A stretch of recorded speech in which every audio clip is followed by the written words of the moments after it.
warahmatullahi wabarakatuh.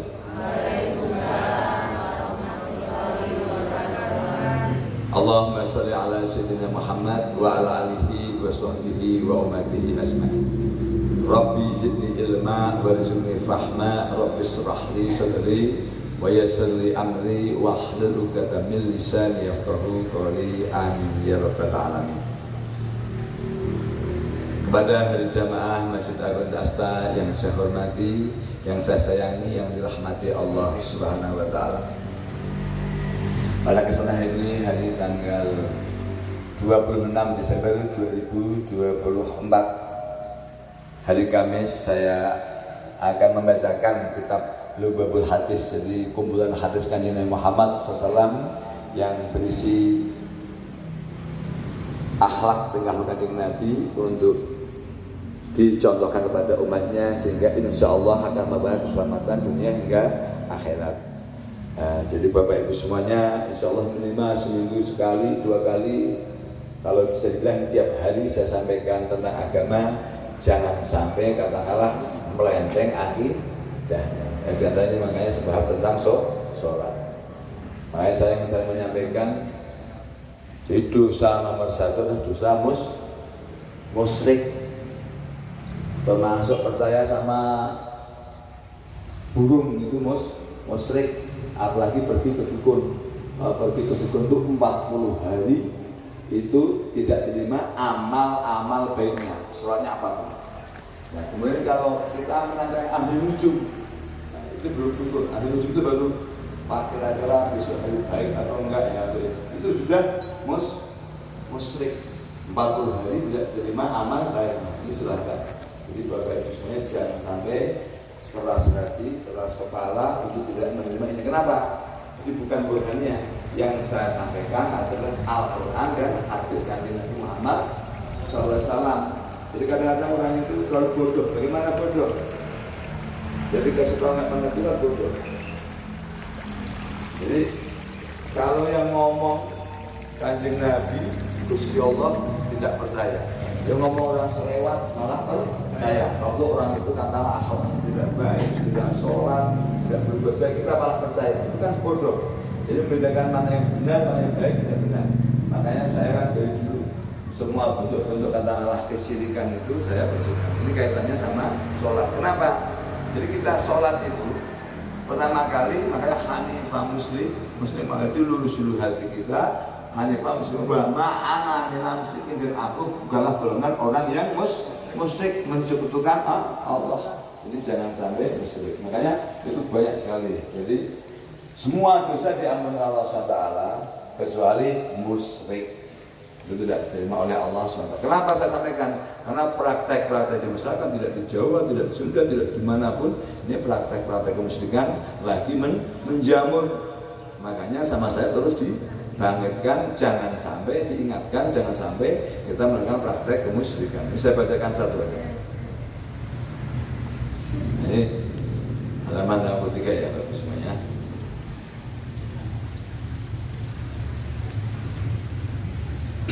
Usah banyak-banyak.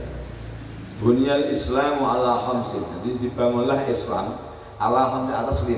Pertama kali syahadatan, maka syahadat ini namanya syahadat tauhid. Syahadat tauhid. Syahadatu alla ilaha illallah.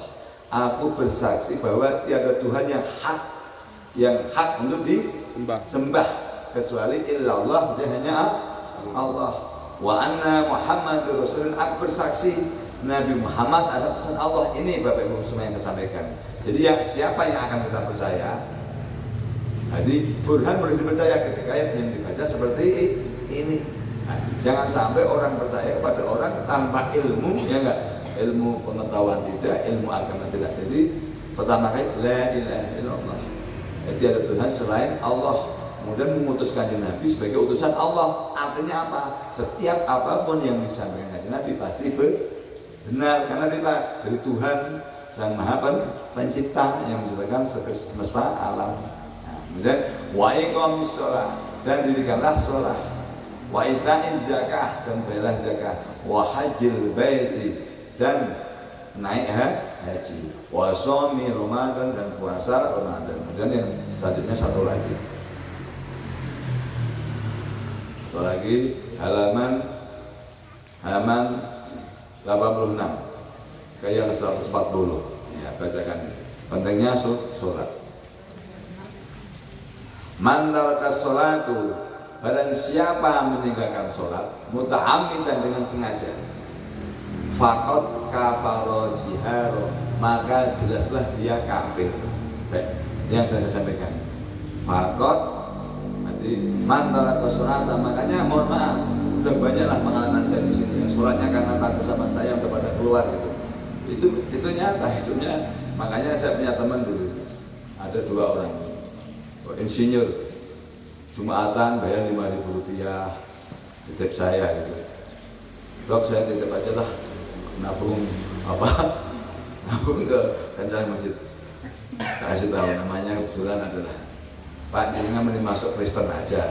Kalau emang tidak mau sholat, bisa lama nggak bisa. Kalau di Kristen bisa penebusan dosanya berapa, punya uang ditebus. Siapa yang enak pendetanya?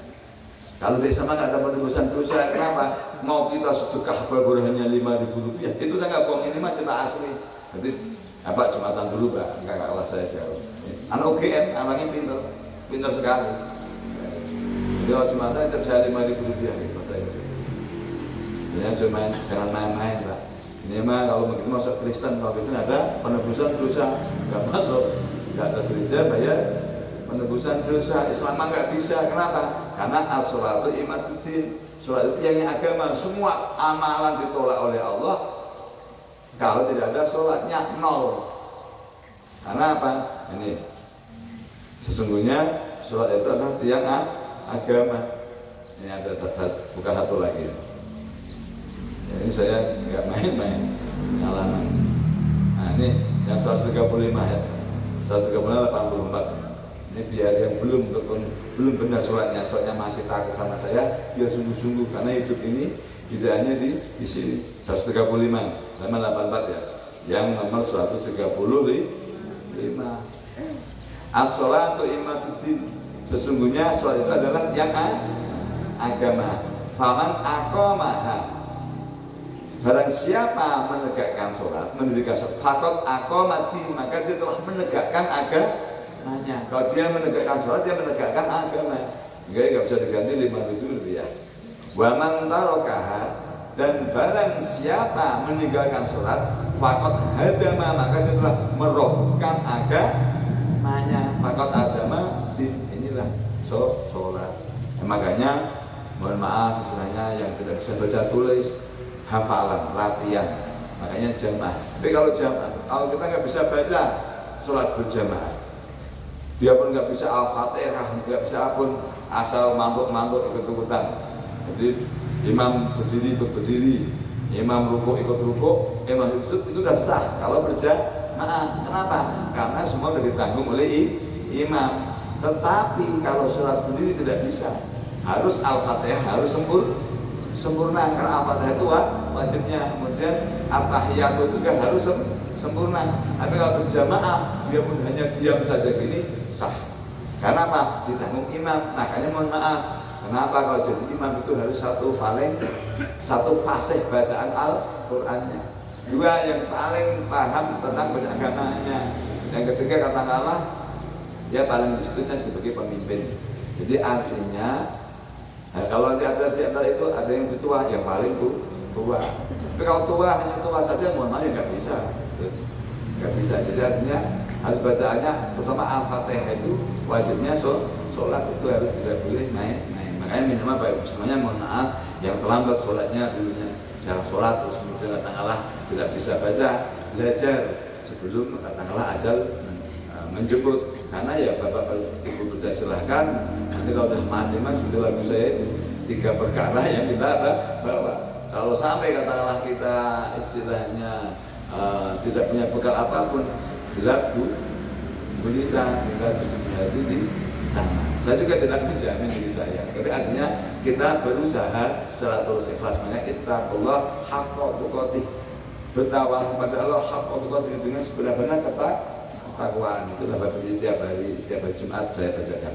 Jadi demikian, semoga insya Allah dengan kita menjaga sholat, tapi harus tidak boleh musyrik.